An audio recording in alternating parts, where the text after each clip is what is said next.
Introduction, Professor Moon. It reminded me a bit of the comment about someone who had a very good face for radio. I feel a slight fraud coming here, in the sense that some of you were here when I gave a talk in March, after a visit to Pyongyang. And frankly, what I'm about to say today is not dramatically different from then, because there have not been dramatic changes, in my view, in terms of what's happening in North Korea. I've just been there for 13 days with Maria De Angelis, who works with me, at the invitation of the International Department of the Party. We spent a period of time in Pyongyang, visiting the current cultural and industrial highlights, the Kim Jong-suk textile mill, which is just had new dormitories built for its 6,000 female workers at the suggestion of Kim Jong-un. The Okru Children's Hospital, which again is something built by the new Pyongyang shop teams that are doing all of the building work. The Korean Traditional Medicine Hospital. And then outside of Pyongyang, we did a trip to Wonsan, where of course it's now compulsory to visit the Songdo-won International Children's Camp, which I was there 12 months ago. I mean, for good or ill, it has been transformed. Certainly they'd done the dormitories 12 months ago, but now the very tired old sort of specimens in pickle jars have been replaced by a rather nice aquarium, aviary, hothouses, greenhouses, an outdoor football pitch, indoor climbing areas, and the rest. It's a nice facility. One might argue whether that's a priority for the country, but yes, they've done a good job in transforming what was old and tired into a rather splendid operation that is now going to run all the year round. They're now capable of actually having children there in the winter as well as the rest of the year. We then went down to Kumgang, where we were on Sea Kumgang in the DMZ, which was an interesting place to get to. Although it was pouring in rain, so the lunch on the beach was less than entirely successful. But yes, we were somewhere that not many people can go. And then some climbing in the mountains that was certainly tough for me, if not for them. Interestingly, there's a bit more activity down there. You're seeing a few foreign tourists, not too many, so some small groups of 4, 6, 8 people. And you're now seeing increasingly, as again part of the changing standard of living of people in Pyongyang at least, groups of Korean tourists down there in collective groups that are wearing their Kim Il-sung badges as they're climbing the mountains with their guides and everything else. What can be said following this visit? I see no reason to change the analysis I gave you back 4 or 5 months ago. There are 3 Koreas. There is the Korea of Pyongyang, and it's difficult to exaggerate the growth. There's an argument about its sustainability. That's a very different argument in standards of living for the 2 million people, or at least a large proportion of them who live in Pyongyang. Mobile phones are even more ubiquitous than they were before. Certainly, we went and bought a tablet. There are large numbers of people buying the North Korean equivalent of iPads, and there are several versions of them. Cameras abound, and the 727 cars are even more, if you want, noticeable. I was arguing with the North Koreans in France. After you've passed your test, you have to have an A. You have to drive with an A on your car to show that you're a new driver. And I was suggesting that the 727 cars are put on cars for new drivers, because clearly they don't know how to drive, in that they don't obey the rules very often in terms of the rules of the road and everything else. I don't think they necessarily appreciated the analogy, but yes, they're around, and one of the embassies reported seeing a 727 number plate. I guess, does everyone know what a 727 number plate is? It's reserved for the elite. It's the anniversary of the victory in the Fatherland Liberation War. There used to be 216s, which was Kim Il-sung's birthday. So you used to look for a 216 on a car. That meant there was someone from the high elite. Then they decided about 3 years ago that was possibly inappropriate because he was going to die soon. So the 216s became 727s. So the Swiss cars and vans now driving around with 727s on are a symbol of being in the elite. They're not privately owned. Interestingly, I mean, you look at the number plates are all important in the DPRK. Firstly, look for the number 727 Central Committee or above. Anything between anything starting 01 to 07, sorry, is Central Committee. 727 is the elite. If they're black on white, it's the party. If they're white on black, it's the army. If they're blue, international organisations. If they're red, it's international business. And if they're yellow, it's privately owned. There are not very many yellows about. People are driving swish other people's cars around at high speed. Pyongyang's increasingly, if you want, a version of Disneyland with a city surrounding it. Kim Jong-un has emphasised very strongly the issue of fun fairs. They are bigger and better. On Rungya Island, there's the new Munsu water park, indoor and outdoor, with 18 different sets of water slides. Mary Lara tried quite a lot of them. She can give you the comments on what are the biggest and the best. The fun fair is still there. I actually quite liked the dolphinarium. You now have 8 dolphins called Pyongyang 1, 2 and 3 and Rungya 1, 2 and 3. I think a spare comes in when necessary, and they're certainly learning their lines rather better. The outdoor ice skating rink is being refurbished. You've got the roller park, and slightly further out, of course, you've got the Miriam Riding Stadium.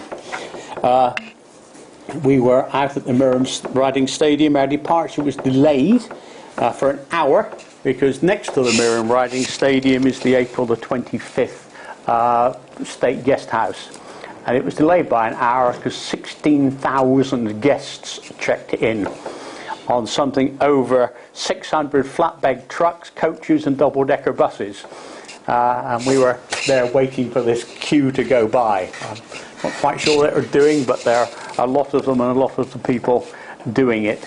The ski centre, of course, which we passed on the way to Wonsan, is for the same clientele. I made the point that there's an enormous privileging of Pyongyang.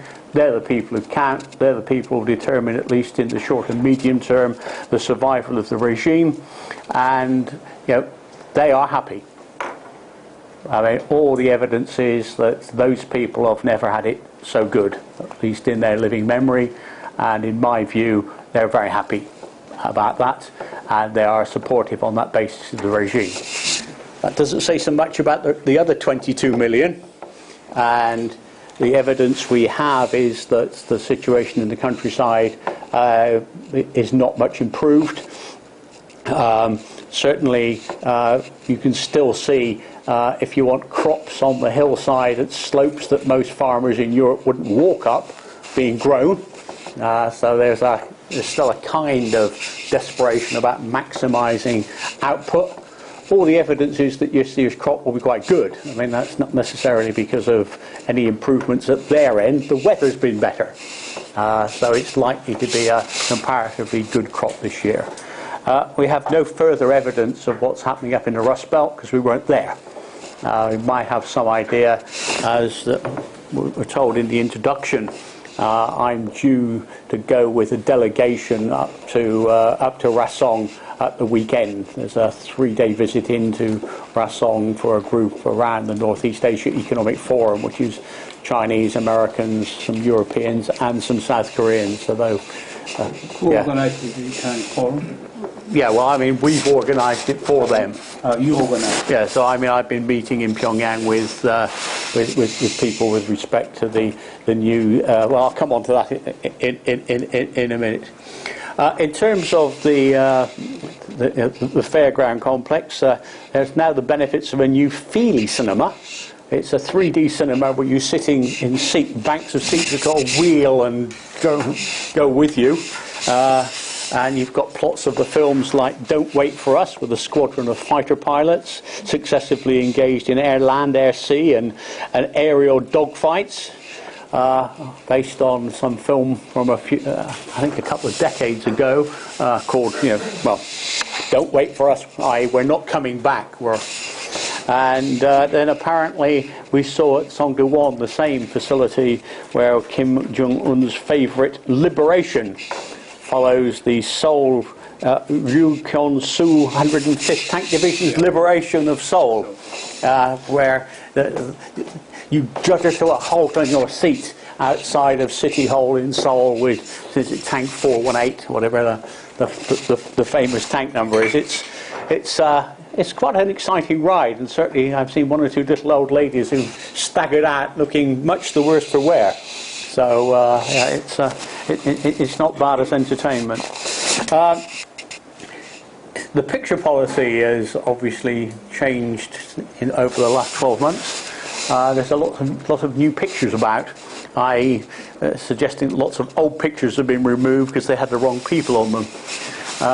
If you look carefully, you can detect in the corner of some of them Janson Tech's trademark sunglasses peeking out. They haven't quite got all of them, but I suspect over a period of time the few that are left will go.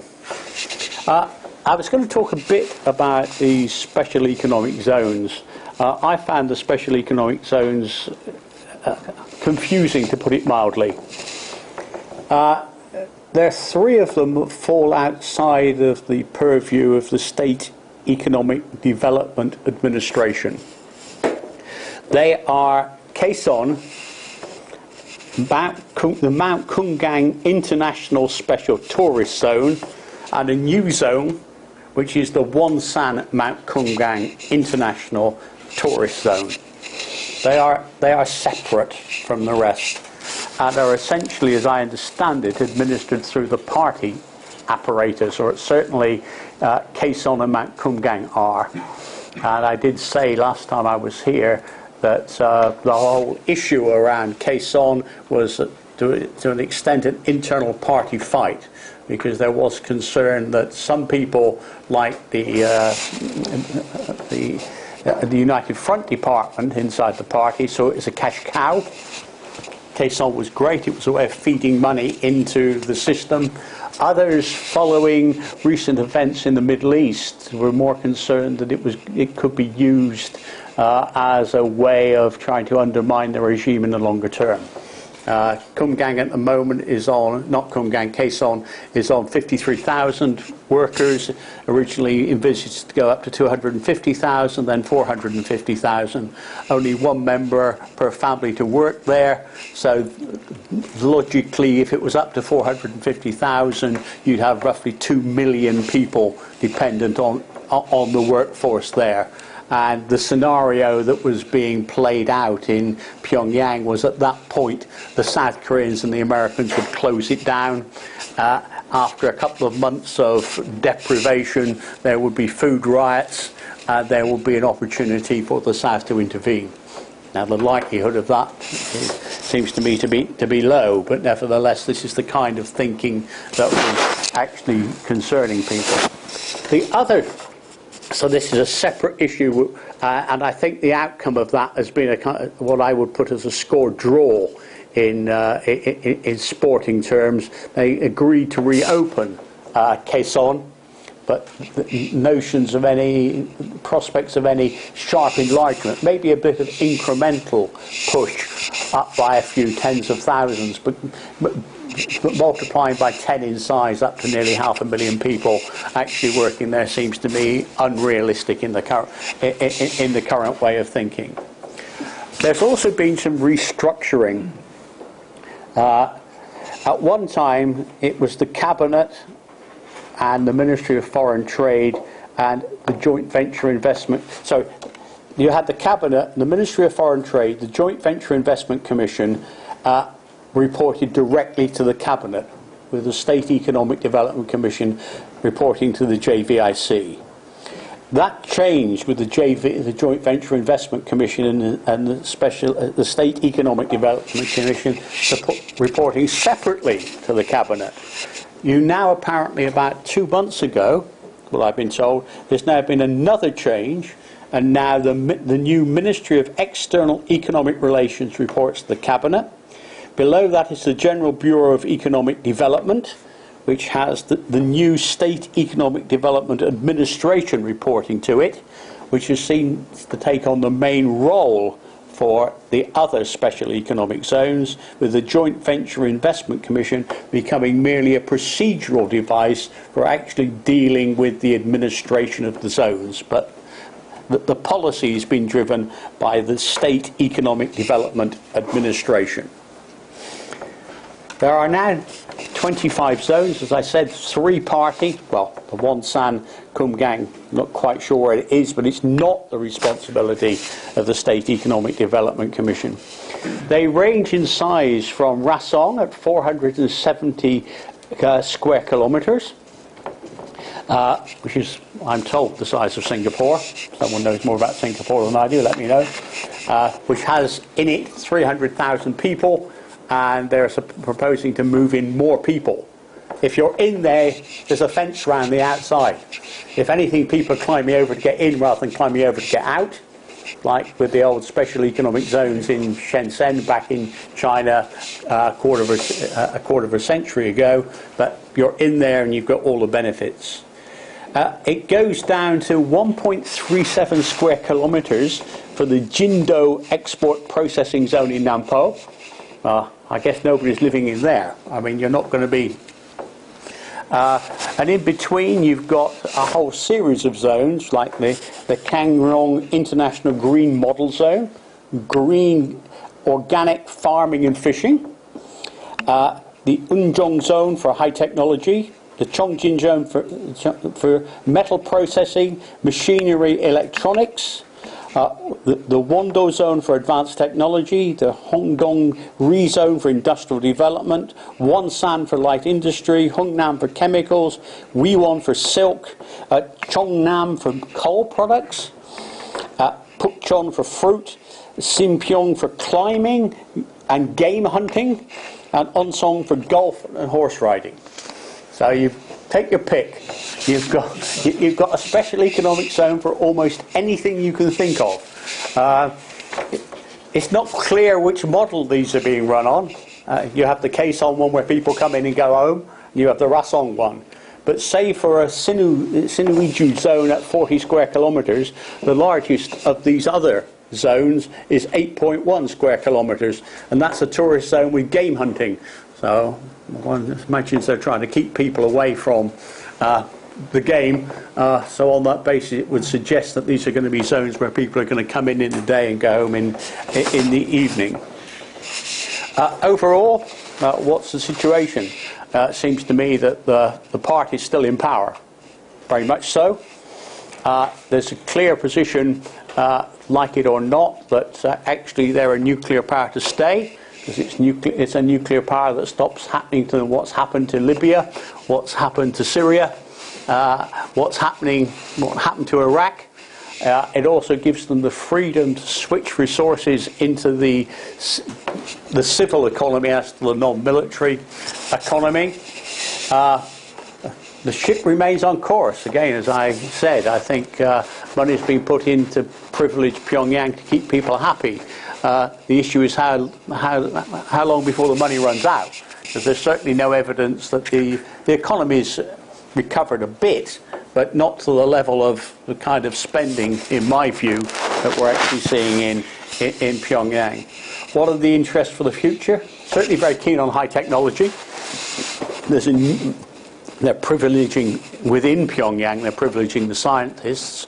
There's 2 new enormous buildings for the professors at the Kim Chek University. There's a scientist street, big emphasis. There's a keen enthusiasm for an increasing engagement with the European Union. Quite how that's going to play out, we don't know. But certainly, I know there were requests for Cathy Ashton, the European Foreign Minister, to meet with the North Korean Foreign Minister, both in Brussels and then at the ASEM summit in Myanmar. They're certainly continuing to emphasise their interests with Europe.